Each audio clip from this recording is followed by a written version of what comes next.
Vamos a saludar al director del Comité Autónomo de la Regla Fiscal, don Andrés Velasco. Don Andrés, gracias por estar con nosotros. Buenos días. Buenos días, Julio. Un saludo a todos. Ahora, el recorte sería de por lo menos 30 billones, don Andrés. Julio, el marco fiscal de mediano plazo que publicó el gobierno ya hace un mes, exactamente hace un mes, muestra que por la, pérdida de ingresos frente a lo esperado en el año 2024, el gasto sin intereses y sin pago del Fondo de Estabilización de Precios de los Combustibles sería de 50 billones de pesos menos frente al presupuesto general de la Nación. Entonces esa cifra de 30 que las personas están haciendo es la resta entre esos 50 que muestra el mismo gobierno que hay que ajustar el gasto público, menos el recorte del decreto de aplazamiento que sacó el gobierno hace un mes por 20 billones de pesos. Mire, y las finanzas del gobierno no están bien y justamente por eso ya están planteando una nueva reforma tributaria. Pero, ¿qué pasaría si el gobierno este año no recorta esos 30 billones de pesos? ¿Estaríamos a puertas de incumplir la regla fiscal o cuál sería la consecuencia? Dado los ingresos que se están pronosticando para el 2024, el gobierno tiene que tener un gasto máximo de 283 billones de pesos para el gasto primario sin FEPEC. Tenemos este año unas obligaciones de intereses en total por 79,8 billones de pesos. Entonces, si no se produce ese ajuste completo de 50 billones de pesos que anuncia el marco fiscal de mediano plazo, no se cumpliría la regla fiscal en el año 2024.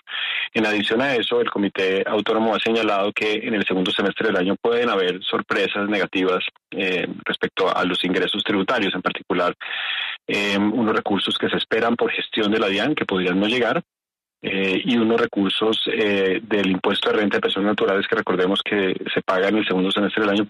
En total, eso suma 5,3 billones de pesos, entonces es posible que incluso por encima de esos 50 billones hay que hacer un recorte adicional para compensar la pérdida de estos ingresos y cumplir con la regla fiscal. Doctor Velasco, obviamente usted tiene que mantener una posición diplomática, pero usted ya nos advierte que podemos llevarnos sorpresas negativas en el inmediato futuro que tienen que ver con la expectativa de recaudo de la DIAN. ¿Eso quiere decir en plata blanca, doctor Velasco, que se está cometiendo el mismo error que se cometió con el doctor Luis Carlos Reyes, y es sobreestimar el potencial de recaudo de la DIAN y que eso nos puede terminar pasando factura?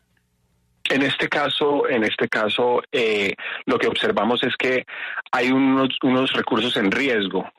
Con el tema del año pasado, teníamos unos recursos que el comité consideraba que no eran estructurales, que no eran permanentes y por tanto no podían financiar gastos permanentes. En este caso es más que hay unas proyecciones basadas en lo que se espera de la reforma tributaria del año 22 para las personas naturales y de un ejercicio de gestión de la DIAN que al hacer nosotros ejercicios decimos esos recursos están en el lugar en el que podrían no realizarse y tocaría hacer unos recortes adicionales, pero creo que es un riesgo más que una advertencia de que hay unos recursos que no existen. Doctor Andrés, primero fue el Poder Constituyente, luego la Asamblea Nacional Constituyente, llega el ministro Cristo y habla también de plebiscito o de referendo. Y lo último que escuchamos entonces en Nueva York fue la vía rápida o fast track. Esos temas pues buscan modificaciones, entre otras, para el problema que tenemos, la implementación del acuerdo de paz. En ese fast track, ¿cabe modificación de la regla fiscal? Cualquier modificación de la regla fiscal debe ser un proyecto de ley que modifica la ley 1473 del año 2011. Y las modificaciones de las leyes pues se hacen de acuerdo a las reglas de juego que estén vigentes. Entonces, por lo pronto, el gobierno nacional ha hablado de una medida para el año 2025, que es adelantar el final de la transición. Déjeme explicarle esto un segundo. La ley de la regla fiscal establece unas metas puntuales para los años 22, 23, 24 y 2025. Y a partir del año 2026 se aplicaba una fórmula que está en la ley. Lo que el gobierno ha dicho en el marco fiscal de mediano plazo es que pretende adelantar el final de esa transición y empezar a utilizar esa fórmula a partir del año 2025. Pero cualquier modificación de la regla tendrá que tener un proyecto de ley y los debates que impliquen la institucionalidad. Proyectándonos hacia la reforma tributaria que anuncia el ministro de Hacienda, entonces estaría presentando el año entrante. ¿Es necesario y es pertinente hablar de la reducción del impuesto de renta gradual, como la están planteando algunos, o eso es absolutamente inviable con una situación en las finanzas del Estado como la que tenemos hoy? Sí, desde el Comité de la Regla Fiscal, un poco la línea que nosotros damos, dadas nuestras funciones legales, es recordarle a la nación, hay que financiar gastos estructurales con ingresos estructurales. Si hay cualquier modificación de ley que aumente los ingresos estructurales, pues podrán financiarse gastos estructurales más altos. Si hay cualquier modificación de ley que disminuye los ingresos estructurales, pues tendrá que hacerse un ajuste correspondiente en los gastos estructurales para continuar en la senda de reducción de déficit que implica la regla fiscal.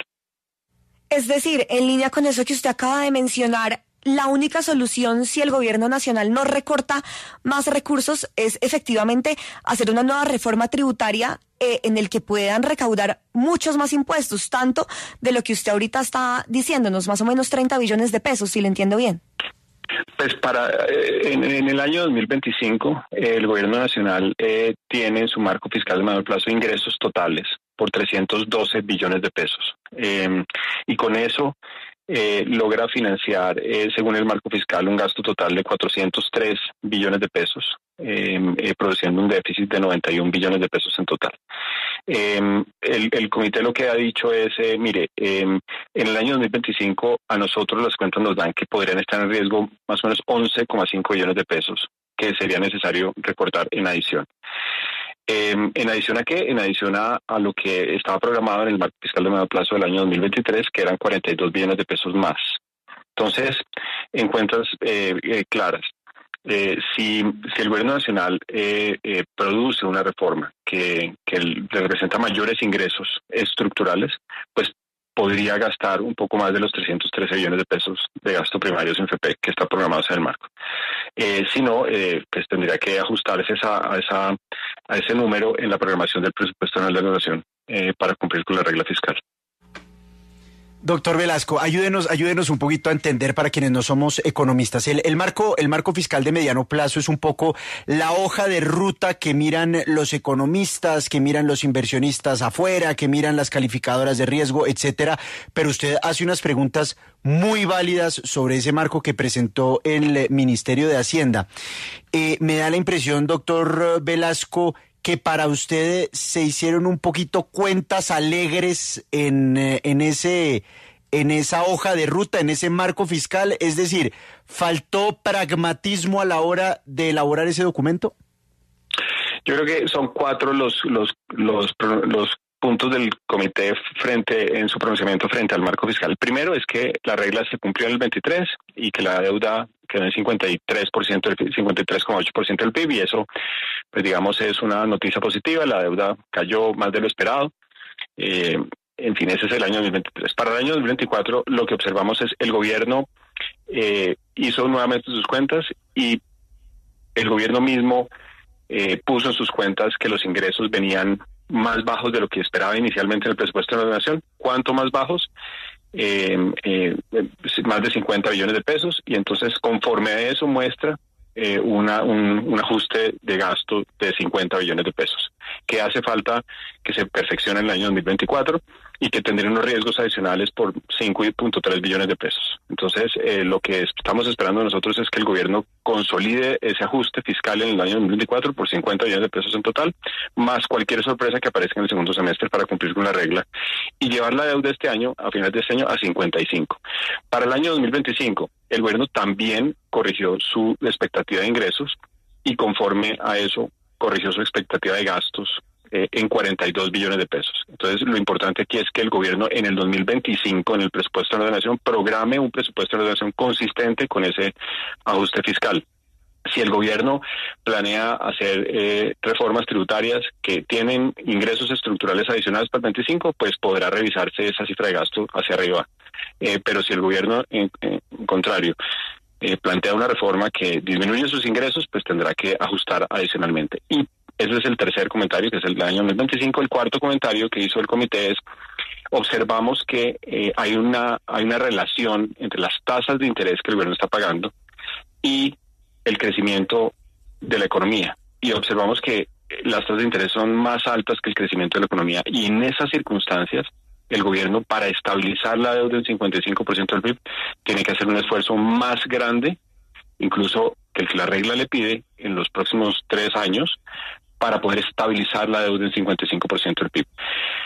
¿Cómo puede el gobierno salirse de esa responsabilidad de estabilizar la deuda fiscal a punta de mayores balances positivos, por decirlo de esa forma, promoviendo, digamos, políticas que logren disminuir la tasa de interés o aumentar el crecimiento económico?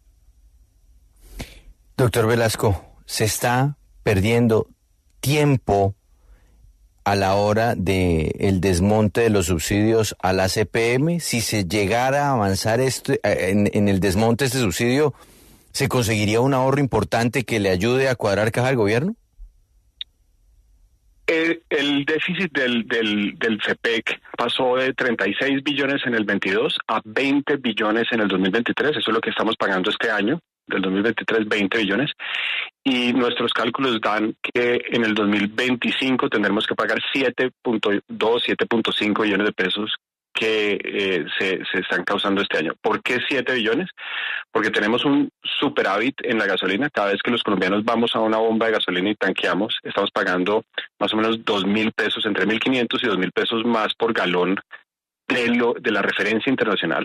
Entonces se está acumulando en el fondo un excedente para fiscal que compensa el déficit o el diferencial de precios en el ACPM. Cada vez que un colombiano va y pone un galón de ACPM, está pagando más o menos 3.000, entre 2.500 pesos y 3.000 pesos menos que el precio internacional. Entonces, esa compensación de la gasolina al ACPM hace que el déficit de este año sea de 7 billones. Si el gobierno nacional cerrara completamente el déficit de la CPM, la brecha que existe entre el precio internacional y el precio regulado de la CPM, pues tendríamos ahorros de alguna parte de esos 7 billones. Recordemos que eso es causación en todo el año, entonces ya hay una parte de ese déficit causada.